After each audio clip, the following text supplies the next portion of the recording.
Paige Bueckers may have been in LA recently, but she's back on campus and ready to lead the Huskies. You're Locked On UConn.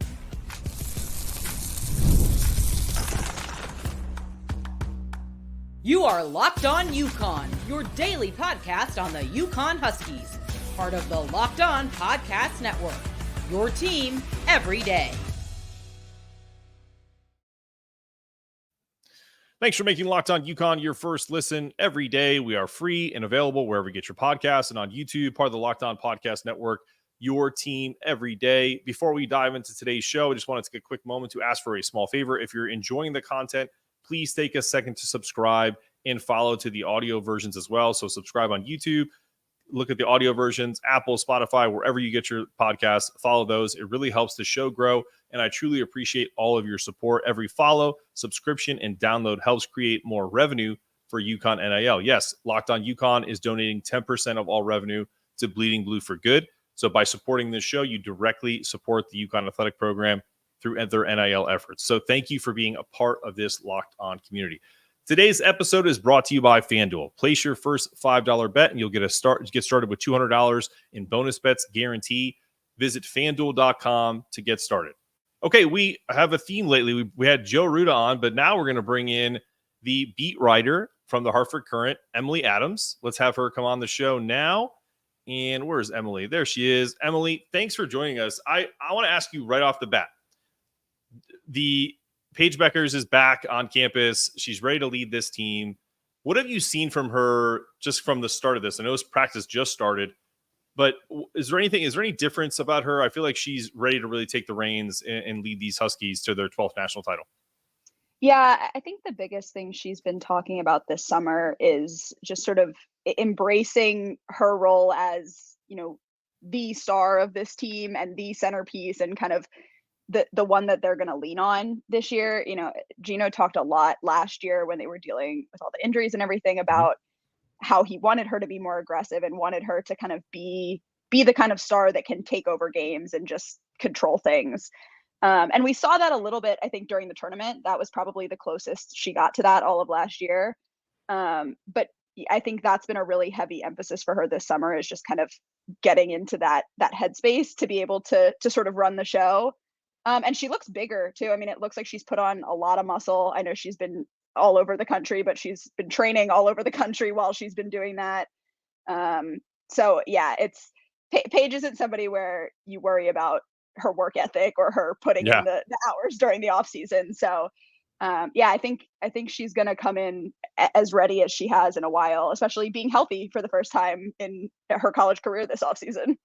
Yeah, I think that obviously has got to give her a lot of confidence coming in, knowing that she doesn't have to worry about rehab and even the psychological effects of that. What about any of the other players that suffered injuries? Like Azzi Fudd is back. I think she's, a breakout year potentially for her. And what the backcourt dynamic between her and Paige could provide this UConn team, it would give them something that they haven't had in quite a few years. What are your thoughts on the duo there and specifically with Azzi?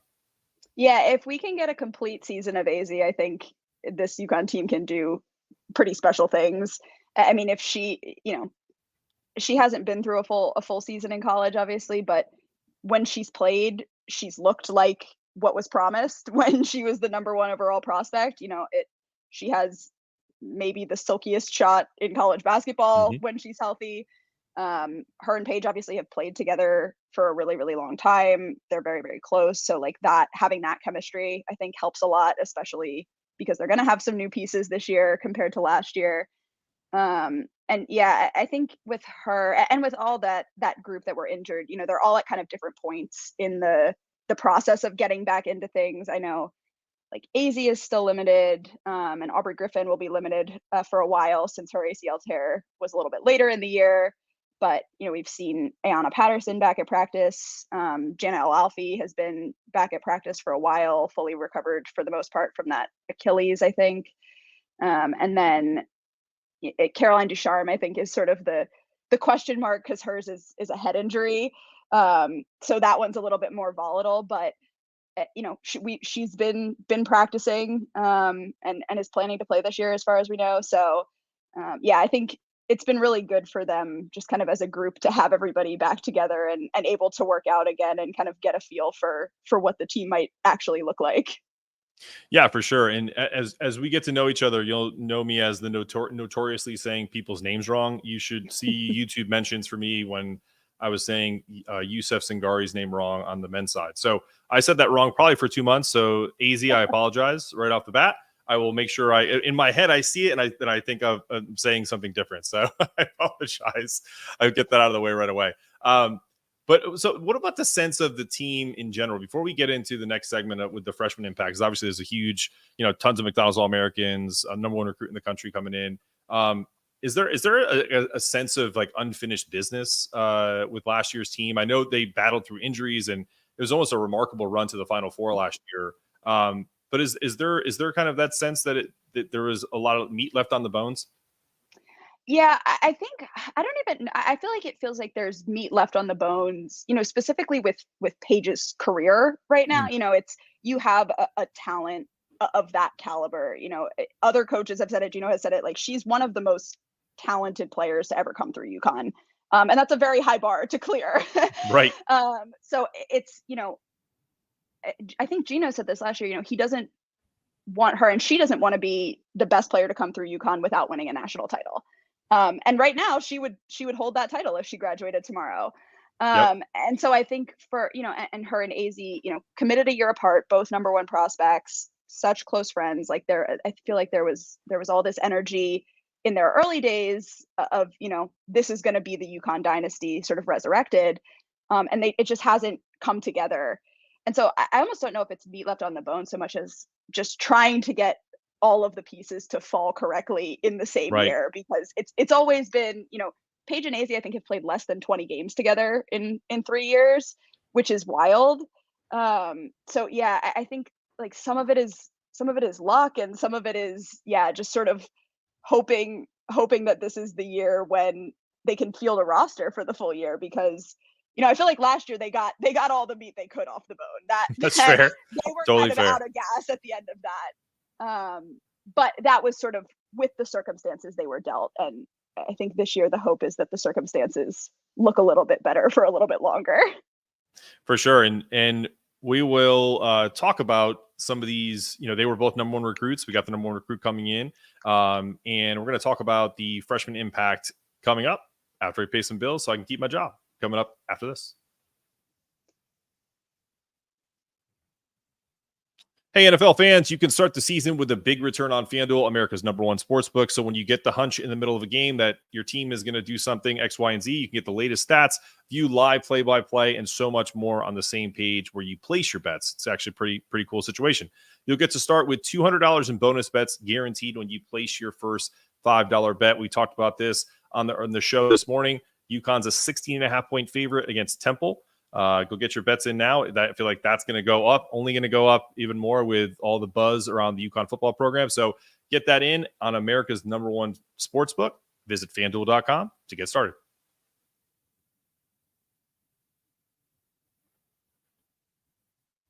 All right, let's bring back Emily Adams and take off this FanDuel promo. Emily, no surprise, UConn is typically a juggernaut when it comes to the recruiting classes. The number one recruit in the country, Sarah Strong, is with us. She's the headliner of this class. What would you say of her, of Allie, and of Morgan? Of those three, who do you think is going to have the biggest impact on this team to help AZ and Paige finish what they started? Yeah, I think this is a great class for them. And I think it starts with Sarah, obviously. I think, based on what we've heard coming out of practice, both earlier in the summer and since they've been back, and also seeing Sarah play a little bit internationally this summer. She played 3-on-3 and also in 5-on-5 at the U18 level. She's such an interesting prospect. She's super physical and strong, but she has a really, really elite passer's vision. She can shoot a three, lights out. She can do a little bit of everything. And it makes her just such a versatile option for them, which is something that they need, especially, as everybody is kind of coming back from injuries and they're on different timelines and you're sort of playing with lineups as people get healthy. I think having someone like that who can kind of slot in as a 3 or slot in as a 4, I mean, really could run the point if she really had to. She's just such an interesting prospect. And you'll have a little bit, I think, for all of them of, freshmen figuring it out. Geno doesn't love to start freshmen, even though he's had a lot of that the last couple of years. But I think she's like Sarah's one who can absolutely play her way into that lineup in practice. It would not surprise me at all. And then Morgan and Allie, I know Morgan's been dealing with a little bit of an injury since earlier in the summer, but she's kind of similar to Sarah. She's super versatile too. She's kind of a combo guard, can play a little bit on the wing. She's really, really athletic, which fits in well with them. And then Allie Ziebel is out of Wisconsin. Her and KK Arnold played a lot against each other in high school. And Allie can shoot the lights out. And I think that is, again, with someone like Azzi, when you don't necessarily know when she's going to be coming back or when she's sort of had lots of like little ticky-tack issues throughout her career, it's nice to have, another sharpshooter in the back pocket to come off the bench there. So yeah, it wouldn't surprise me at all to see both of them play a little bit this year, but I think Sarah's kind of going to be the one that we're looking at playing real significant minutes in the big games. Fair enough. Yeah, Allie was a 45% three-point shooter through her high school career. I think she averaged almost 28 points a game at last check there. Very dominant high school player. So all three of them McDonald's All-Americans. So looking forward to that. Sarah reminds me of a UConn player, and I want to see if you can, from the past, I want to see if you think this is the correct comp, because to me, I always age myself. I'm an older fan. And now that I covered this stuff, I always kind of harken back to kind of the good old days, right? But one of the staples of this program, she just reminds me of Maya Moore a lot. Like just that same build, the same type of versatile player. The way you mentioned her, like as you were comparing, I already had those thoughts, but as you were kind of going over her her FIBA, her 3-on-3 World Cup, like all of that stuff, like she all the things that she can do reminds me of a lot of what Maya Moore used to do for UConn. Is that fair, or is that almost like a little too much for me to say? Hey, I mean, I don't know if anybody is Maya, but I think, Sarah has the kind of profile to turn into that kind of, I mean, just sort of unstoppable force, and you never know necessarily, like those things don't always work out. Sure. But number one recruits have a pretty solid hit rate, honestly, in women's basketball. Most of them have turned out pretty decently over the last few years. And, obviously UConn is a very good program to be in developmentally, but I think the thing that makes Sarah so unique to me is the passing. I think that's one of the coolest aspects of her game. And I think she's much more of a facilitator than someone like Maya was, who is really like Maya was such a true scorer. And Sarah has that capability. But I think especially for, if Geno is looking to Paige to be kind of the points getter, I think having Sarah out there as an extra facilitator, especially because Paige has been such a good point guard in her past, having someone else out there who has that kind of vision really just opens things up for them. And then, I mean, you have, KK Arnold and Caitlin Chen there too, who are also both, elite point guards in their own right. Sure. So this team has a lot of passers. And I think, it's going to become sort of where the scorers are coming from. Yeah, and I was going to touch back on Allie, it's Ziebel, right? Am I saying that right? So I don't screw it up again. Ziebel. All right. See, I always do it. I'm telling you, it's my dad. My dad does that all the time, and I make fun of him. Now I have it. It's like a curse. So no. So I think for me, like I look at her stats, and I've watched film on her. I mean, she's a phenomenal shooter. I mean, open or not, I just don't. I don't see how she doesn't get minutes. I mean, obviously, I know coaches look for more than just scoring, but as long as she's giving the effort and she's there every day at practice, obviously giving her all, I can't imagine that she doesn't see the floor and give them another option. Because if we're not sure that AZ is going to be back fully, where else you can't put it all on Paige, because that's what happened last year. Right. And I think that's that's a really intriguing thing too with Sarah's a huge 3-point threat, which is not sort of what you expect from a 6'2" forward or whatever. But she's a really phenomenal shooter. So that I think is going to give them some fun room to play around with spacing the floor and things like that. But yeah, I think Allie is definitely someone who, if one of the starters is having a cold night, I think we're going to see a lot of Allie, because it just sort of gives you the option to sort of rotate through the hands and see who's hot. And in college, I feel like that's such an essential thing to have multiple people who can hit that 3-point shot. Because college defenses, I feel like, are not as equipped to deal with sort of elite shooters like that. Yeah, and then the other guard I was going to touch on is Morgan. She's big. She's 6'1". Mm-hmm. It's a guard that Geno's had these guards in the past. Katie Lou Samuelson. I'm not comparing her to her, but I'm just using that as a comp. She's had a bit of a hamstring injury. Am I right about that? Where she's kind of coming back on that. Geno's called her I saw this in a quote, that like a fearless rebounder. That he doesn't, you don't think she is, but because she doesn't, this is Geno's words, like look like one, right? But despite that, I feel like she's probably going to get some minutes too, just because I know Geno isn't huge on starting freshmen, but he doesn't have an issue playing. So I think she's probably going to get some run too, just because, I know Geno loves toughness. I know he loves energy players. So I think Morgan is probably going to get some run. Do you think I'm right on that, or you think that's a little off base? Yeah, for sure. I think the nice thing for a lot of these freshmen this year is, this is a very weak year in the Big East on the women's side. There really is not a lot. The last couple of years they've had Marquette, they've had Villanova, they've had Creighton, kind of giving them a little bit of a push at least.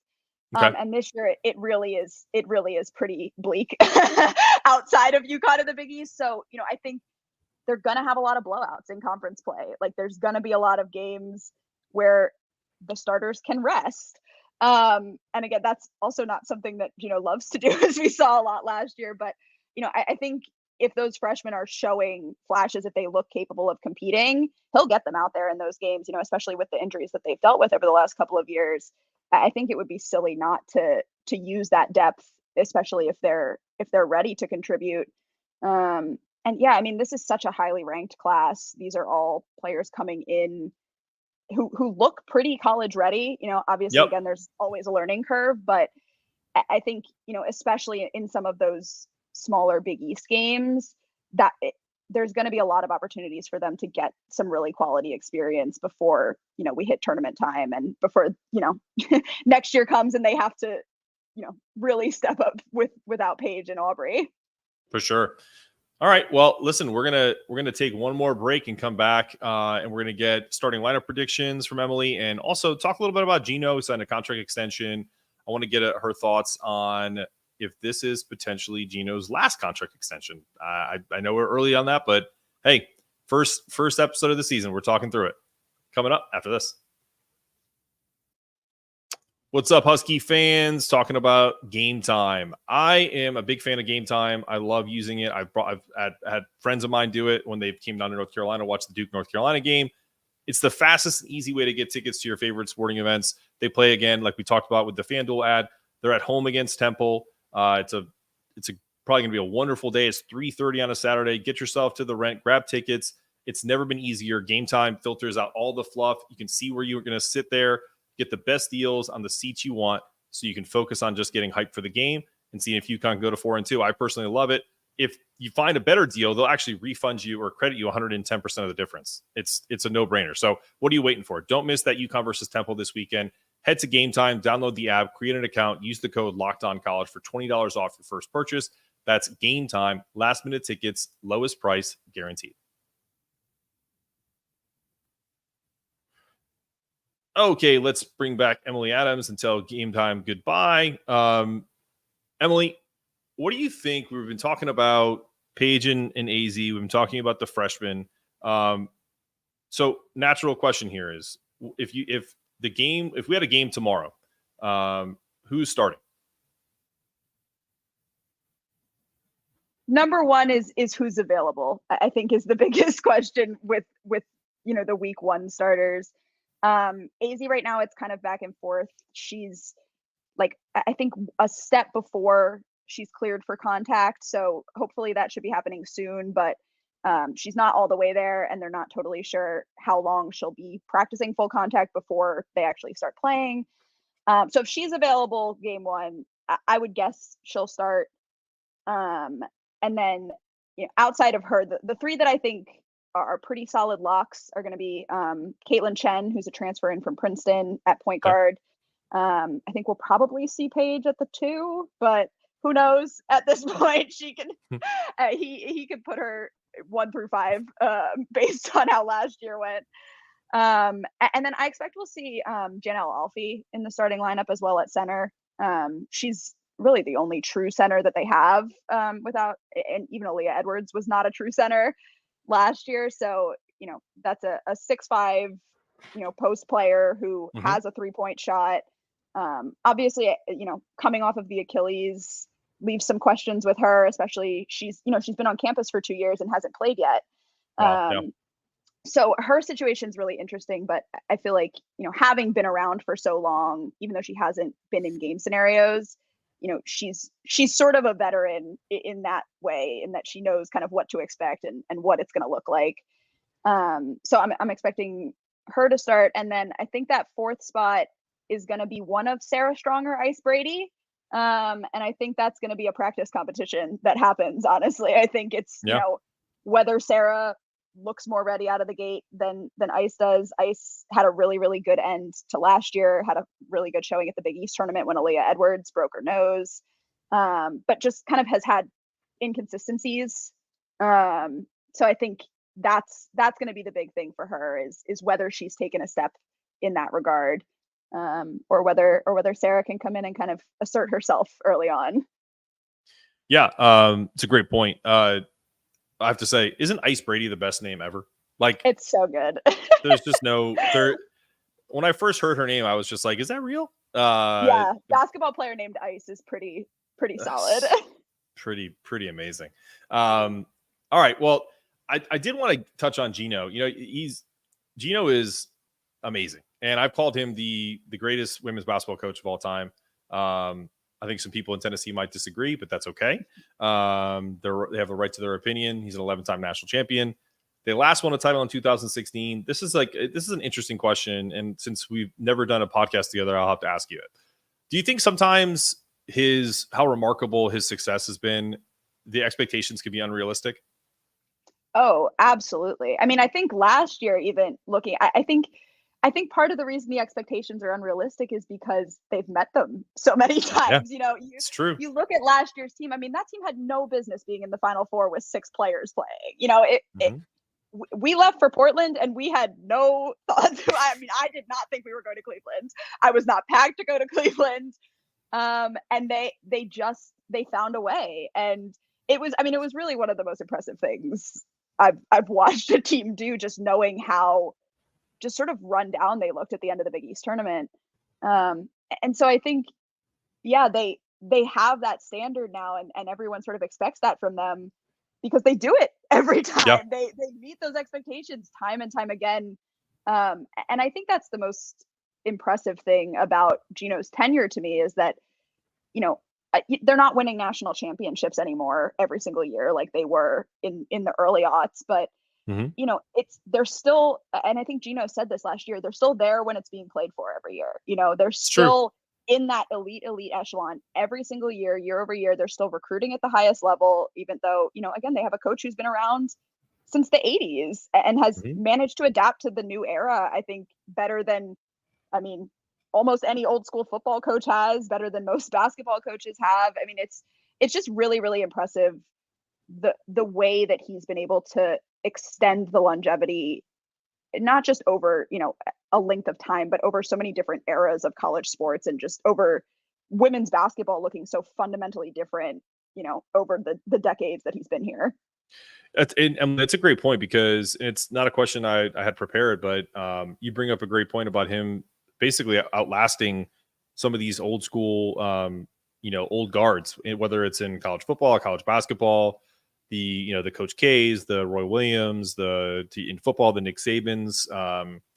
Why do you think that is? What do you think it is about Geno that I believe he's 70, right? I don't want to give him too much, or I think he'd probably prefer it if I told him set to 65, right? But at 70 years old, what is it about him that he's been able to kind of reinvent himself, or has he not done anything different? That's more of the question.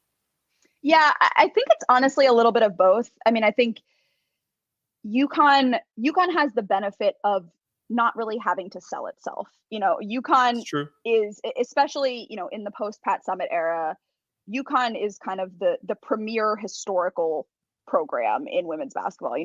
South Carolina has risen up as kind of the new and the new power in the space, and same thing with like USC has kind of taken on some of that too, and LSU. But UConn, of those story, Stanford, Tennessee, they're kind of the last one standing in that sense, that still has the original staff and feels like that original culture. And so I think UConn doesn't have to do a lot in terms of recruiting. Players want to come to UConn Right. to play basketball, and I think they still have their pick in many ways. It's not as easy as it used to be, for sure. But I think they can still, recruit the kind of kids that they want to recruit and go about it in the way they want to go about it, without having to sort of deal with the nonsense that like football coaches are dealing with. They've had very few transfers out because the players who get recruited to UConn are usually players who have wanted to play for UConn their whole lives, and, are the kind of kids that grew up, watching the Brianna Stewarts and the Nafisa Colliers and wanting to kind of follow that path. So I think that has helped. The reputation that precedes him helps. But I also think he just loves it enough that he's willing to adapt for it. I think we've seen like Tara Vanderveer, just retired last year, and it had been a running joke between them of, who's going to retire first, because that's who's retiring with the career wins record. And yeah, so much of that old guard has gone because the new landscape, I think, is just exhausting for a lot of people. And you look at Stanford in the ACC. I'm sure Tara at 70 plus was not, excited to be flying to the East Coast 10 times a year. Right. And I think Geno is just still. I think he's still got it. I think he still has the itch, and he can't walk away from it yet. And that's. I mean, I don't think he will until he stops enjoying it and stops feeling like they can win. But I think he loves that feeling too much. No, it's a great point. Let me ask you another quick question, because and then we'll let you get out of here.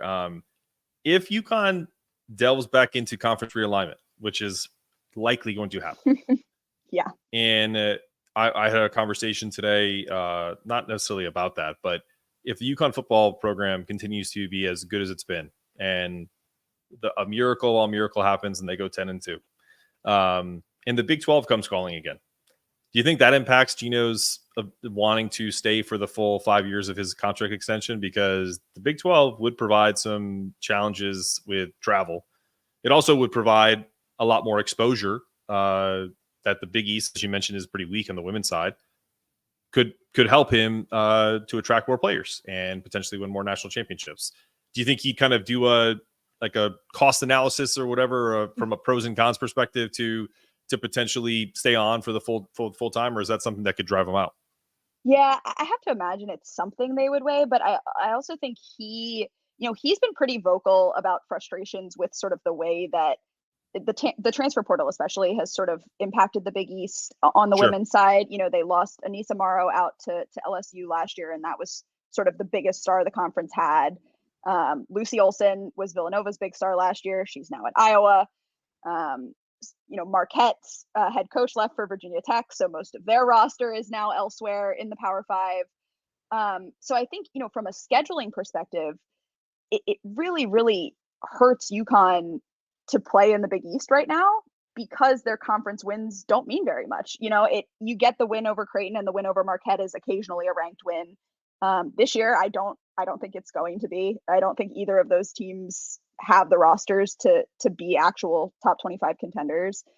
So I think, for him, there's almost something nice about playing in the Big 12 because you don't have to schedule USC and South Carolina and Tennessee all during your non-conference slate. So it takes some travel off in that aspect.